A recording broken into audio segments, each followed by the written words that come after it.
prajuk rencana, di mana nanti kalian mempelajari tentang kompetensi dasarnya, menganalisis strukturnya, kemudian merancang teks editorial. Dari indikatornya yang akan kalian capai adalah kalian mampu menganalisis struktur teks editorial, yang kedua mampu menganalisis kebahasaan teks editorial, dan kalian mampu menyusun teks editorial dengan memperhatikan struktur dan aspek kebahasaannya. Adapun tujuan pembelajaran kita kali ini adalah melalui kegiatan mengamati video pembelajaran nantinya, kalian mampu menganalisis struktur teks editorial dan kalian mampu menulis perasaan, hal yang positif dan mengenal emosi kalian. Yang ketiga, kalian mampu membuat produk sesuai dengan minat dan kreatifnya. Dan yang terakhir, kalian mampu melakukan teknik stop pada saat merefleksikan pengalaman setelah berdiskusi. Nanti kita membuat sebuah kelompok 1, kelompok 2, kelompok 3, dan kelompok 4 untuk membuat struktur dalam bentuk proyek sesuai yang kalian minati. Bisa kalian bentuk dalam bentuk poster, bisa bentuknya dalam bentuk isi cerita, kalian videokan. Bagaimana terserah kalian untuk mengembangkan sebuah strukturnya nanti. Oke? Tapi sebelum masuk ke diskusi kelompok, coba semua kita lakukan teknik stop. Teknik stop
ketika dapat uang, dan saya sedih ketika gagal jualan. Ya. Saya senang ketika orang tua saya senang, dan saya sedih ketika tidak ketika orang tua saya sedih. Saya senang ketika berkumpul dengan teman, saya sedih ketika nilai jelek. Saya senang ketika dapat ditraktir teman. Saya sedih ketika tidak masuk kelas. Saya senang ketika diberi hadiah dan saya sedih ketika uang saya hilang. Saya senang ketika jalan-jalan bersama teman-teman dan saya sedih ketika dibentak. Ya. Saya senang jika bertemu jumpa uang di jalan. Saya sedih ketika saya dihukum. Saya senang ketika dapat bertemu dengan Angga Yunanda dan saya sedih ketika tidak dianggap.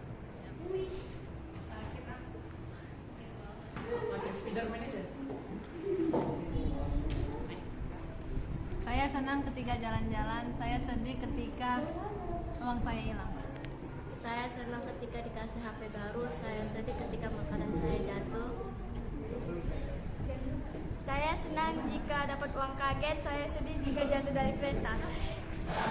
Saya senang ketika jumpa artis drama Korea. Saya sedih ketika masuk paret.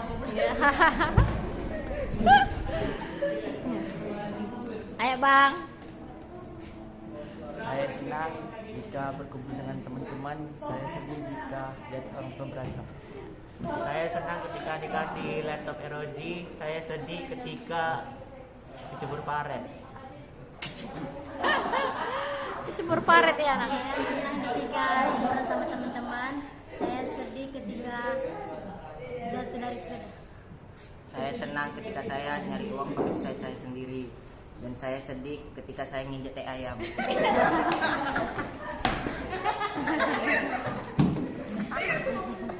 Ada tadi yang sedih ketika masuk paret ya kan. Ada yang sedih ketika kepijak ayam ya karena ya macam-macam kesedihan kita. Jadi Ibu harap kalian bisa merasa senang selalu ya kan. Seperti ini kita senang kan? Ya, oke.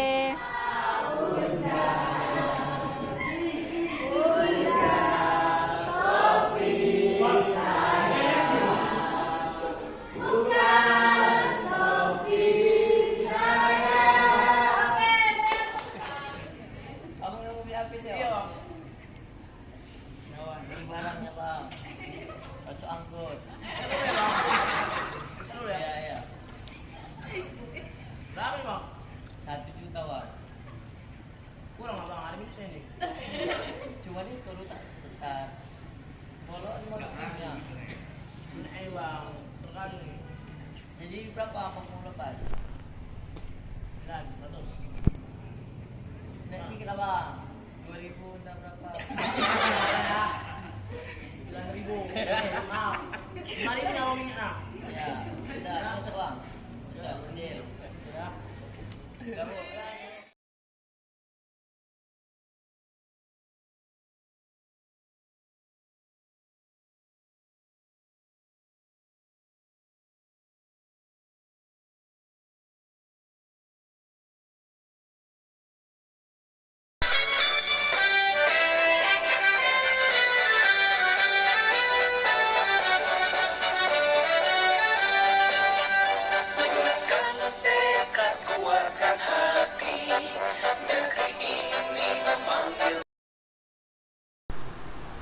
Refleksi diri saya terhadap pembelajaran sosial emosional ini adalah sangat penting dalam kelas maupun di dalam ruang pendidikan. Saya sudah membuang dan menuangkan refleksi saya dalam sebuah artikel di Koran Cerah pada tanggal Senin 31 Maret 2022. Di sana saya menceritakan pembelajaran sosial emosional penting dalam ruang pendidikan. Pembelajaran sosial emosional adalah hal yang sangat penting karena berisi keterampilan-keterampilan yang dibutuhkan oleh siswa untuk bertahan dalam masalah sekaligus memiliki kemampuan memecahkan masalah, juga untuk mengajarkan mereka menjadi orang yang berkarakter baik. Jadi, kita sebagai pendidik dapat merancang bagaimana sekolah dan ruang kelasnya, bagaimana waktu belajar, ruang-ruangan yang ada di sekolah, dan hubungan-hubungan komunitas sekolah.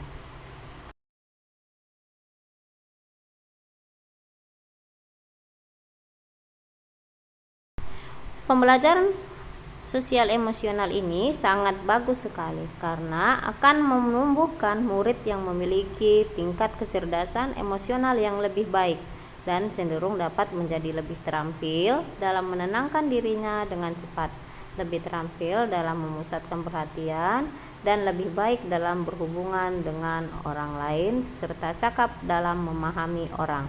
Jadi, pembelajaran sosial emosional akan mewujudkan pembelajaran yang menumbuhkan karakter yang menjadikan anak untuk dapat bertahan dalam masalah sekaligus memiliki kemampuan memecahkannya juga, dan untuk mengajarkan mereka menjadi orang yang berkarakter baik. Itulah refleksi yang saya tuangkan di dalam surat kabar di koran Cerah pada Senin 31 Maret 2022. Terima kasih. Selamat pagi Bu, perkenalkan nama saya Claudia Marpaung dari kelas 10 IPA 7. Saya yang dapat saya rasakan dari teknik stop yang tadi kita lakukan sangat banyak. Yang pertama-tama saya merasa lebih santai, lebih rileks, lebih mampu mengendalikan emosi atau mengendalikan suasana hati kita. Itu bisa kita sebut kalau emosi itu kalau EQ gitu kan Bu. Jadi memang sangat bagus diterapkan teknik stop ini, melatih kita untuk sabar gitu kan. Demikian Bu yang bisa saya dapat. Warahmatullahi wabarakatuh. Saya Tiara Salsabila dari kelas 10 MIPA 7. Saya ingin menyampaikan perasaan saya setelah siap pembelajaran. Perasaan yang saya dapat setiap selesai pembelajarannya itu sangat senang karena dari sistem pembelajaran yang Ibu berikan kepada kami itu membiarkan kami mengekspresikan apa yang kami minati di setiap pembelajaran. Misalkan Ibu selalu memberi pilihan kepada kami untuk memilih produk yang kami inginkan, seperti membuat video atau membuat poster tentang pembelajaran yang Ibu berikan. Jadi murid-murid atau teman-teman kami semuanya lebih percaya diri dengan yang dipilihnya, karena semua materi yang Ibu berikan itu bisa diekspresikan atau dituangkan dalam berbagai bentuk produk, yaitu sebagai bentuk video atau poster. Jadi kami lebih percaya diri dalam belajar. Terima kasih. Sekian dari saya. Assalamualaikum warahmatullahi wabarakatuh.